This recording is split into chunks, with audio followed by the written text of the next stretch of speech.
ETF index mutual funds నేర్చుకుని stock మార్కెట్లో రాణించాలనుకుంటున్నారా? వెంటనే ఈ నెంబర్కి కాల్ చేయండి.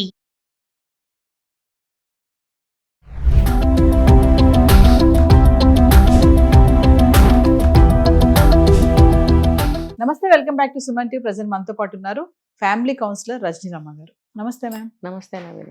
మేడం, ఒక లైన్ ఉంది, తంతే గారెలో బుట్లో పడ్డారు అన్నట్టుగా ఇన్సిడెంట్ అలాగే ఉంది. పెళ్ళైనప్పటి నుంచి సరిగా ఉద్యోగం చేయట్లేదంట, ఎక్కడికి తీసుకెళ్ళమంటే అక్కడికి తీసుకెళ్ళట్లేదు, ఓపిక లేదు, చేసే ఓపిక కూడా లేదు అతనికి, పని చేయాలా అన్న అది కూడా లేదు, ఇంట్రెస్ట్ కూడా లేదు.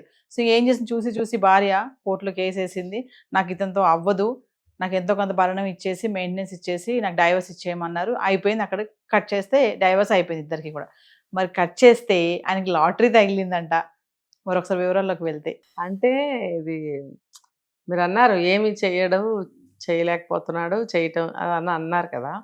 కొంతమంది అంటే ఇందులో రెండు రకాలు ఉన్నాయి. మీరు చెప్పింది ఒక రకం, ఎందులోనూ సెట్ అవ్వరు, చేయలేరు, చేయబుద్ధి కాదు, సోమర్తనం, ఒళ్ళు బద్ధకం, టాలెంట్ లేకపోవడము, అబ్బా ఎవడెళ్తాడులే అని ఇవన్నీ ఉన్నది ఒక లక్షణం. అయితే రెండోది ఏంటంటే వాళ్ళకి ఒకళ్ళ కింద పనిచేయడం అనేది ఇష్టం ఉండదు, అక్కడ మాటలు పడటం ఇష్టం ఉండదు, ప్రతిదానికి నన్నే అన్నారు, నేను ఎందుకు లొంగుండాలి, నేను వర్క్ చేస్తున్నాను కదా, ఎందుకు నా మీద అంత అనిగా పెట్టారు, ఇలాంటి భావాలకు లోనవుతారు. లోనయ్యి కొంచెం హర్ట్ అవుతారు అనమాట. హర్ట్ అయ్యి కూడా ఏ ఉద్యోగంలోనూ ఎంతో కాలం ఉండలేరు, ఎన్నో ఉద్యోగాలు మారుతూ ఉంటారు, ఉద్యోగాలు చేస్తూ ఉంటారు కానీ ఎక్కడ నిలకడగా ఉండరు వాళ్ళు. ఒక నెల చేయడం, 2 నెలలు చేయడం, మహా అయితే 6 నెలలు చేయడము, ఆ తర్వాత మారిపోవడము, ఇలా ఉంటుంటుంది వాళ్ళకి. సో వాళ్ళతోటి ఉండే లైఫ్ పార్ట్నర్స్ పిల్లలు ఎవరైతే ఉన్నారో వాళ్ళు ఇబ్బందులు పడుతూ ఉంటారు. ఫర్ ఎగ్జాంపుల్ తను జాబ్ చేయటం లేదనుకోండి వైఫ్, ఇంకా కష్టాలు. ఇది ఎక్కడో వేరే దేశంలో జరిగిందని కాదు, మనకు కూడా ఉన్నాయి ఇక్కడ. ఇక్కడ పిల్లలు ఇబ్బంది పడతారు, వాళ్ళకి ఎడ్యుకేషన్కి కానీ ఇంట్లోకి కానీ డబ్బులు కావాలి. ఇప్పుడు భార్య జాబ్ చేస్తుంది సరిపోకపోవచ్చు, ఇప్పుడు ఈ రోజుల్లో ఇద్దరు సంపాదిస్తే కూడా సరిపోని రోజులు, ఆ ఖర్చులు అలా ఉన్నాయి, స్కూల్ ఫీజులు కానీ బట్టలు కానీ ఏదైనా. మరి అలాంటప్పుడు తను ఒక్కటే సంపాదిస్తుంది అని అంటే కష్టమే కదా. మరి వాళ్ళ మధ్యన ఎన్నో వాగ్వివాదాలు జరుగుతూనే ఉంటుంటాయి. కొంతమందిని నిజంగా చూస్తూ ఉంటాం మేడం, ప్రెసెంట్ కూడా ఉన్నారు కొంతమంది ఇంట్లో భర్తలు ఏ పని చెయ్యరు. మీరు అన్నారు చూసారా, సోమరిపోతులు అని చెప్పేసి, అలా చూస్తే వాళ్ళని అనిపిస్తుంది ఎట్లా వీళ్ళు ఇలా ఉండగలుగుతున్నారు. మరి కుటుంబ భారము, పోషణ, పిల్లలు, ఇంటి బాధ్యత ఏమీ ఉండదా వాళ్ళకి? అది పెంపకాలు కొన్ని ఉంటాయండి. మగపిల్లాడు మగమహారాజు, వంశోద్ధారకుడు, వీడు అది అది ఇది అని చెప్పి వాడిని ఆకాశానికి ఎత్తుతూ పెంచుతారు. నిన్నే చూసా ఒక సీను, వాడు ఎంత ఉన్నాడు, కొరకరాని కొయ్యిలాగా సీరియస్గా మొహం పెట్టి, అలిగిన ఫేస్ పెట్టి, 2 కన్నీటి బొట్లు ఇక్కడ ఆపుకుని ఉమ్మని చూస్తున్నాడు వాళ్ళ అమ్మవైపు వాళ్ళ నాన్న. ఇంకా చిన్న పాప ఉంది, ఆ పిల్ల బాగానే అందరితో కలుస్తుంది, ఆడుకుంటుంది. వీడు మాత్రం భీష్మించుకుని అలాగే 2 కాళ్ళు ఎడంగా పెట్టి ఉంచునే ఉన్నాడు. అక్కడ ఎత్తుకొచ్చి అక్కడ అందరిలో మిక్స్ చేసి ఆటాడించి పాటాడించి చేస్తుంటే కూడా వాడు జర్రని జారిపోయి దిగి పరిగెత్తుకెళ్ళిపోతున్నాడు. వాడికి నచ్చట్లేదు. ఏంటి నేను అడిగాను, బాగా గారాబం అంటే బాగా అండే, గొప్ప ఏమన్నా బాగా అండే అని చెప్పడం గొప్ప, ఎందుకు అలా చేస్తున్నారు, దాని రిజల్ట్ మీరు ఇప్పుడే చూసుకుంటున్నారు కదా, వాటికి 5 ఏళ్ళు, మరి ఇంకో 15 ఏళ్ళు 20 ఏళ్ళు లేక చాలా కష్టమైపోతుంది, మీకు ఆపేయండి ఇక్కడతో అని చెప్పేశాను. చెప్తాను నేను ఎక్కడైనా సరే. వాళ్ళు మేల్కొని సరి చేసుకున్నారా సరి, 5 ఏళ్ల వరకు వాళ్ళకేం తెలియదు, అక్కడి నుంచి అన్నీ తెలుస్తాయి. స్ట్రిక్ట్ చేయాలి, చేయలేదు అంటే వీళ్ళకి శాపం, రేపు వాడికి శాపం. ఈ పెంపకాలు వీళ్ళు పెరిగి అలా తయారవుతారు. ఎంతకాలమైనా ఏ పని అబ్బాయి చేయలేడు, వంశోద్ధారకుడు, 4 తరాల తర్వాత వీడు ఒక్కడే ఓడబొడిచాడు, మరి వీడికే అంత వీడిదే అంత అని మాట్లాడుతుంటే వాడు ఉబ్బిపోతుంటాడు అనమాట. అలా అలా పెరిగిన వాడు ఏం చేస్తాడు, పెళ్ళైన తర్వాత కూడా పెద్దగా ఎక్కడ ఏం ఉద్యోగం చేయడు, ఏ పని చేయటానికి వాడి బుద్ధి సహకరించదు, బాడీ అంతకన్నా సహకరించదు. లగ్జరీగా తింటూ తిరుగుతూ మా అమ్మ బాబులు సంపాదించినది ఖర్చు పెడుతూ గొప్పలు చెప్పుకుంటూ తిరుగుతారనమాట. అలాంటి వాడేమో మరి వీడు. ఏమైంది, భార్య ఏం చేస్తుంది, ఎంతకాలం భరిస్తుంది, పిల్లలు పుట్టారు పెరుగుతున్నారు. ఇప్పుడు ఒక ఏజ్ వచ్చిన తర్వాత నీరసం వస్తుంది, ఓపిక ఉండదు. ఇప్పుడు స్త్రీ అనేది శరీరంలో నుంచి అన్నీ పోయేవే కానీ బయట నుంచి ఏవి లోపలికి రావు. మగాడికి పోయేది ఏమి ఉండదు, ఏదన్నా ఎప్పుడన్నా అనారోగ్యం చేస్తే తప్ప. అలాంటప్పుడు స్త్రీ ఎంతకాలం భరిస్తుంది, అది అర్థం చేసుకోకుండా అది మోస్తుంది కదా అని చెప్పి ఇంకో మూట బరువులు పెడితే కింద పడుతుంది డామ్మని. ఇప్పుడు ఆ అమ్మాయి కూడా సహనం హద్దులు దాటింది, ఏం చేసింది, డివోర్స్ తీసేసుకుంది. చాలా ఈజీ కదా, తీసేసుకుంటే ఇంకా నాకు భరణం చాలు, నేను ఎలాగోలా బతుకుతాను పిల్లలతో అని అంటే తన రైట్ కాబట్టి అడిగింది. సరే వీడేదో కొంత ఇస్తున్నాడు, వేరే ఉండిపోయింది.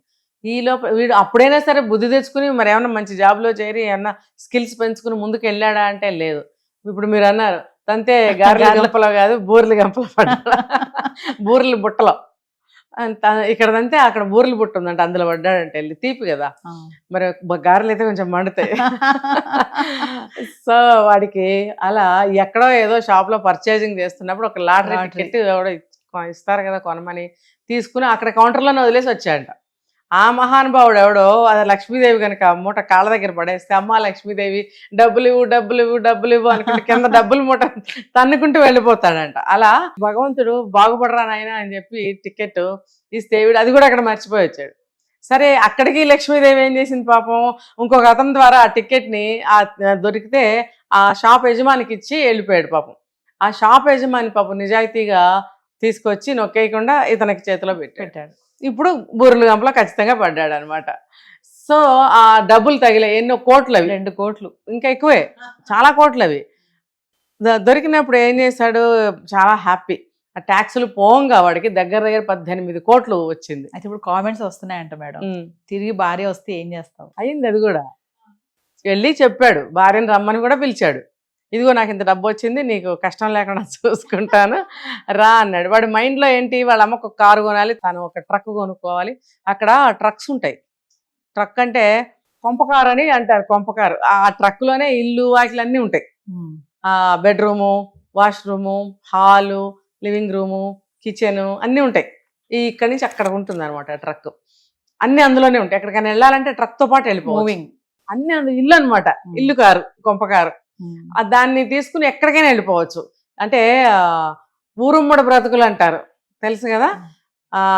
రోజు కూలీలు చేసుకునే వాళ్ళు, తండాలకు చెందిన వాళ్ళు ఎక్కడ పనులు ఉంటే అక్కడ మూటలు వేసుకుని వెళ్ళిపోతూ ఉంటారు. వాళ్ళకి ఒక ఇల్లు వాకిలి అంటూ ఏమి ఉండదు. సో ఈ ఫారిన్ కంట్రీస్లో కూడా ఏంటంటే ఎక్కడికైనా టూర్ వెళ్ళాలి అని అంటే మనలో సూట్ కేసులు సర్దుకుని, అమ్మో అది సర్దుకుని ఇది సర్దుకుని అట్లేం వెళ్ళరు. అన్నీ అందులో ఉంటాయి రెడీగా.